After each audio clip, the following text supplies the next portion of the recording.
আদালতের নির্দেশনা কমিশনে পৌঁছালে জামায়াতের নিবন্ধন ও প্রতীকের বিষয়ে সিদ্ধান্ত নেওয়া হবে বলে জানিয়েছেন নির্বাচন কমিশন সচিব আখতার আহমেদ।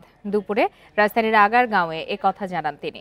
বলেন, জামায়াতে ইসলামী ও ইশরাক হোসেনের শপথের ইস্যুতে আদালতের রায়ের কপির অপেক্ষায় নির্বাচন কমিশন।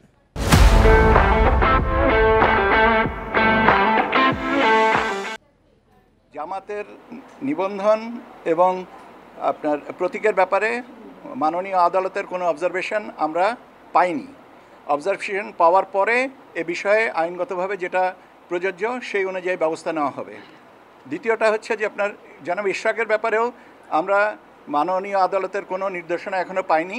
কিছু অবজারভেশন এবং নির্দেশনা যেটা আসবে আমরা সেই অনুযায়ী আমাদের এখান থেকে ব্যবস্থা নেওয়া হবে।